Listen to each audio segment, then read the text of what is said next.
et 5 buts marqués en 4 matchs.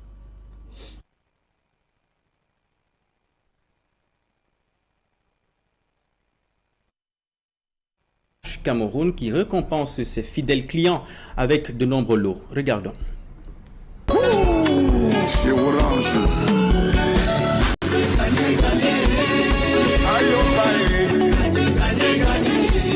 Super appli.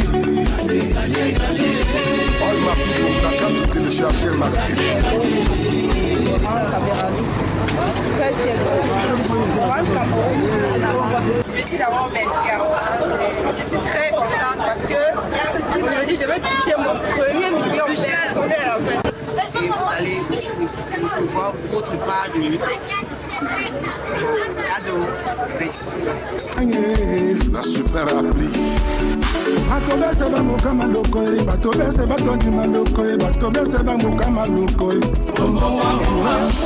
De cette ville, vous savez, Orange depuis de nombreuses années apporte de la joie et du bonheur auprès de cette population.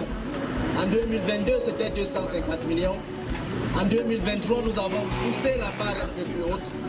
Nous avons donné des téléviseurs, nous avons donné des véhicules, nous avons donné des gagnants de 10 000 chaque 5 minutes et nous allons encore en faire plus.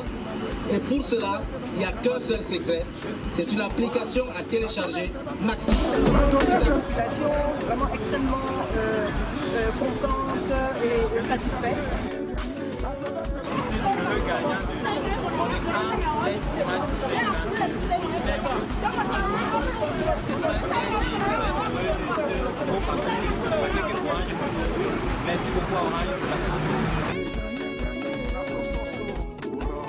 I can open a place where I can do Orange transaction and I can equally launch out a business which will help me and help other Cameroonians with this amount of money that Orange has given to me.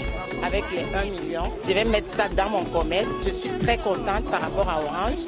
Vraiment, je voudrais dire à toute la population de s'abonner à Orange.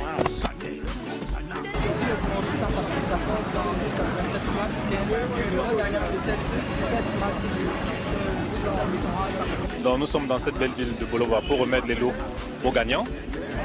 Orange Cameroun sans cesse innove tout le temps. Et donc pour cette fois-ci, nous donnons la possibilité à tous les Camerounais sur l'étendue du territoire national de pouvoir juste télécharger l'application Maxi. Moi-même j'ai cette application et franchement je ne m'en sépare plus. When I started with Orange, I never went for the television. I went just to do my transaction. I love that network. The network was very clean, very fast. Ça montre l'engagement du pouvoir et assez non seulement une bonne qualité de ces services, mais également encourager la stabilité des clients à travers cette mission, à travers cette campagne de bonne année. À partir de votre téléphone fort, le code MOTSB 111 étoile 1 dièse et pouvoir souscrire un forfait bonus. Ou bien vous pouvez avec le code USB 150 dièse faire une transaction Orange Monnaie de moins 2000. Orange Cameroun ne fait pas de la magie, c'est juste une participation à l'animation de notre base client et que nous sommes en train de travailler et ces clients sont très contents. Certains sont au jour d'aujourd'hui à Abidjan pour assister à la Coupe d'Afrique des Nations. Nous les accompagnons, ils sont heureux avec nous et nous continuons à faire les gagnants dans toutes les 10 régions du Cameroun. Orange. Et c'est la fin de cette première partie du journal. La suite des informations en langue anglaise. Une machine de fabrication de pain explose au quartier Mabanda et fait plusieurs dégâts. Immaculate Fogwe. Exactly, Rich Konomala. At least 2 people are reported dead and 2 others severely injured for an explosion that occurred at a bakery located in Hong Kong City, Mabanda, Douala 4 subdivision. Amongst the victims is a 10-year-old boy who was sent to the bakery to get drinks. A.C. Lucy Liengo visited the family residence where she says the family members are inconsolable. Her report. Day for family members of 10-year-old Nsusan Godwin. The little boy died in an explosion accompanied by flames in a bakery in Mabanda Douala 4 subdivision. His mother, Nguwe Miwabel, who is unconsolable, recounts a tragic incident. The other son went inside and saw him. He came back now and cried for help before one neighbor went and carried him outside. They said that one of the workers then sent him to buy beer. When he went, he bought the beer and came back now and gave them. That's when the thing exploded with him inside. According to an eyewitness, the explosion also caused the life of a baker who was in the bakery at the time of the incident. Before I could come here, I hear one of the workers die inside. That time now, Sape Pompe was here. There was a people that discovered that one worker has died there, and then one worker has an injury and went to the hospital. That other child is still in the hospital now, but it's not too bad that way. The little boy and the worker are said to have died at the Bonasama District Hospital. I pleaded until they carried him to Bigo next. When they went there, there was no oxygen. They went to Bonasama, no oxygen, no dust. When they said that we should take him to Lake Anthony, and he died on the road. The army rescue team, alerted, descended on the scene to extinguish the flames, which was threatening to extend to nearby houses. It took the firefighters about 3 hours to contain the flames, resulting to enormous material damage. At the time of this report, 2 victims who were severely injured are receiving treatment in a health facility, while investigations have been launched. And now we talk something else. After a week of silence, the government of Cameroon finally reacts to the Eve Mbobda affair. The Ministry of Women's Empowerment and the Family has spoken regards to the sexual scandal in connection to this Eve Mbobda. Meantime, the ministry has equally offered to offer services of emotional assistance to some of the victims. We have details in this report done by Anne Abila. Il est sorti. Il dit que tu es malade. Tu me donnes pas ton numéro, que tu te prends pour que tu penses que tu es la plus belle. The serious human rights violations by Cameroonian citizens, which have been making news headlines, especially on social media, is gradually taking a different twist. Several Cameroonians expressed worries over the inhuman treatment meted on some youngsters, especially young girls. Most people wish the suspect be brought to book. Nathalie Yamp, a social critic. Selon la loi, toute personne est réputée innocente jusqu'à ce que la preuve de sa culpabilité soit établie par une enquête ou un tribunal. Selon la loi également, la justice, ou plutôt le procureur, peut s'autosaisir, notamment lorsque quelqu'un est poursuivi par la clameur publique. As the pressure mounts on public authorities, the Minister for Women's Empowerment and the Promotion of the Family reacts in an official communique signed January 26. Marie-Thérèse Abena Ondua encourages the victims to report to competent judicial authorities with necessary elements that can take their preoccupation further and get the suspect apprehended. Nathalie Yamp questions why most ministries are still silent on this issue of sexual harassment on multiple young girls in Cameroon, some of them minors. Alors au Cameroun, qu'est-ce qui explique le silence et l'inertie de la police, de la justice et du gouvernement? The Cameroon Human Rights Commission, during a press release recently, affirms to have received reports circulating about multiple alleged cases of serious human rights violations purportedly committed by a Cameroonian citizen based in Douala. They include physical and moral torture through rape and threat, indecent assault, as well as sexual harassment. However, given that the complaints are anonymous, they objectively prevent the Commission from handling these alleged cases. The Human Rights Commission has initiated findings and exhorts the competent authorities to promptly investigate the cases with composure and impartiality. Now we talk the Anglophone crisis. U.S. Ambassador to Cameroon, Christopher Lamora, has expressed the readiness of the United States of America to ensure that genuine dialogue takes place in order to end the over 6-year-old armed conflict which has been affecting Anglophone Cameroon. He was speaking during his visit to Bamenda, chief town of the Northwest region. We have details with our Northwest correspondent, Bo Stella. The U.S. Ambassador to the Republic of Cameroon, His Excellency Christopher Lamora, has wrapped up a 2-day fact-finding mission to Bamenda, the chief town of the Northwest region. Ambassador Lamora's visit to Bamenda aimed at gaining first-hand insight into the current state of affairs in the Northwest region, a crucial element of the broader U.S.-Cameroon relationship. This relationship spans various areas such as addressing insecurity and participating in humanitarian activities. It's important to verify what is going on. It's important to see with your own eyes. It's important to talk directly with sources on the ground. And I come back around to finding out the truest information I can about what is happening here. Because if I am not well informed, then our policies will be not well informed.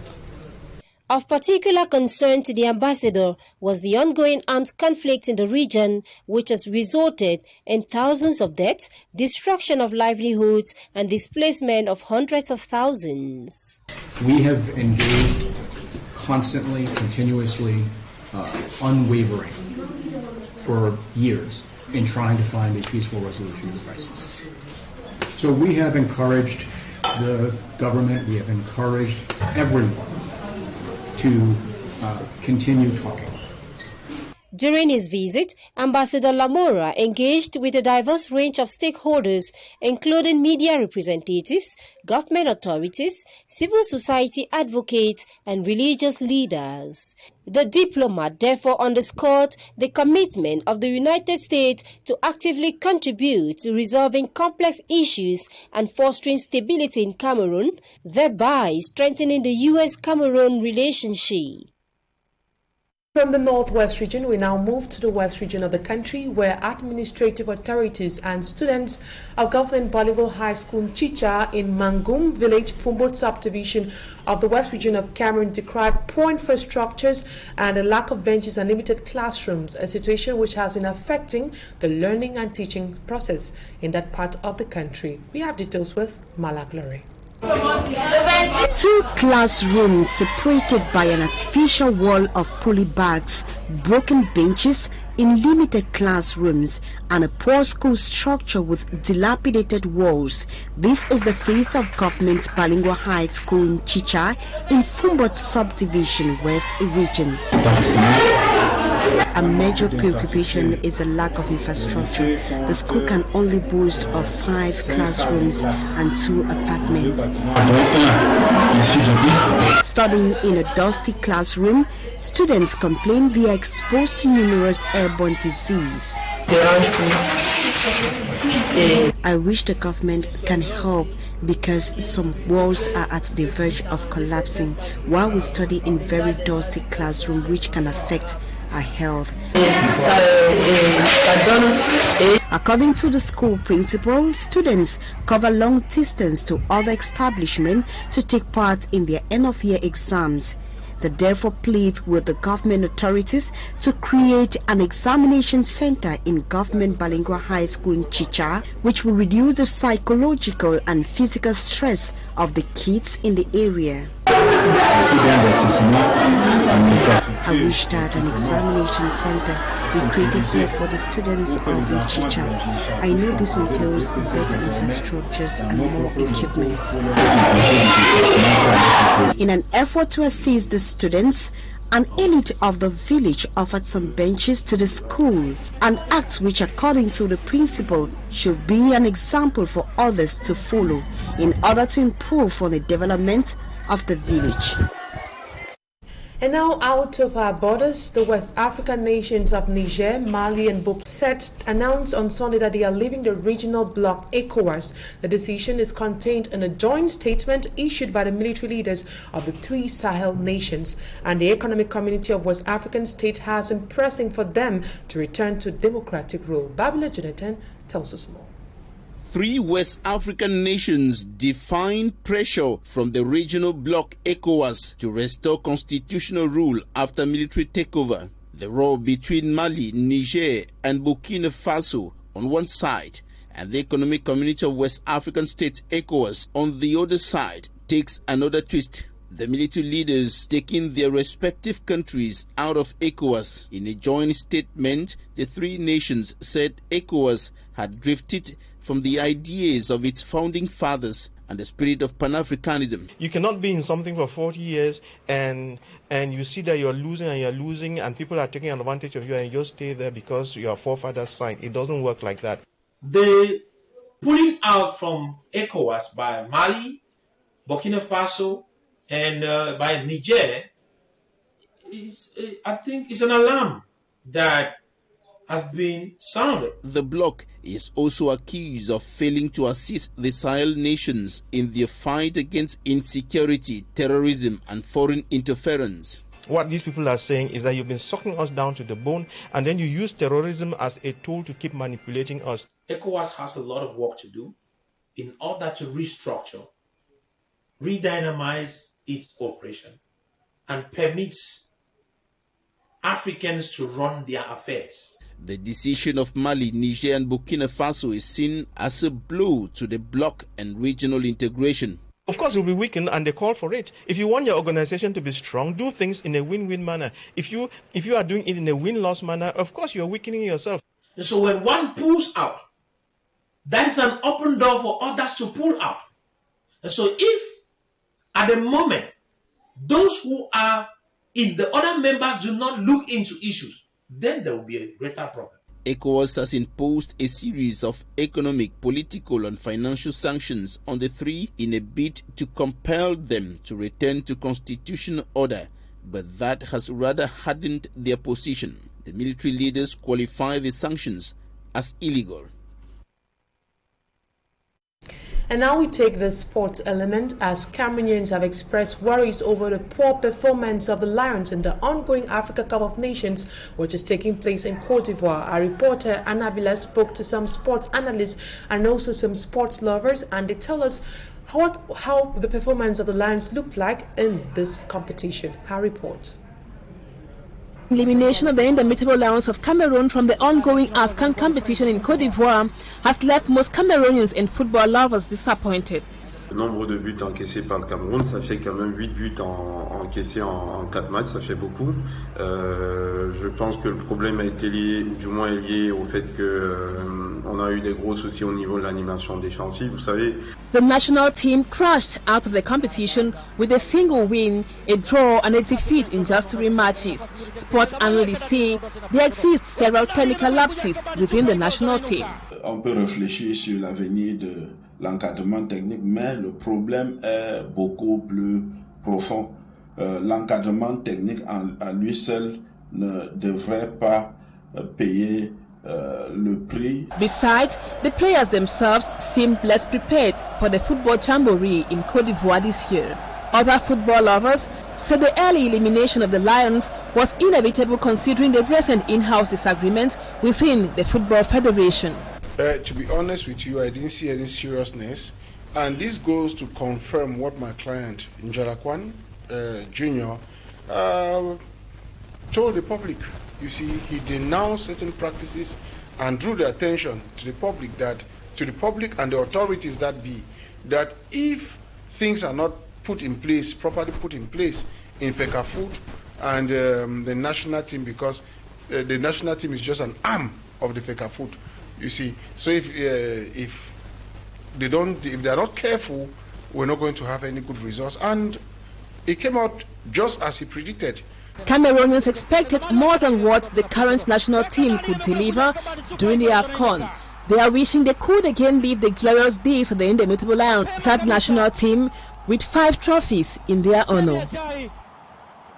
And every Cameroonian is hoping that the Lions will rise again by giving us quality football. And that's what put an end to today's edition of the 4 p.m. edition of the news on Equinoxe Television. Thank you so much for your keen attention. Stay in the company of more interesting programs on ETV. Equally, have a lovely evening. Irish Gonomala. Bonne soirée, Immaculée Fogoué. Merci à vous de nous avoir suivis. Rendez-vous demain pour une autre édition du journal.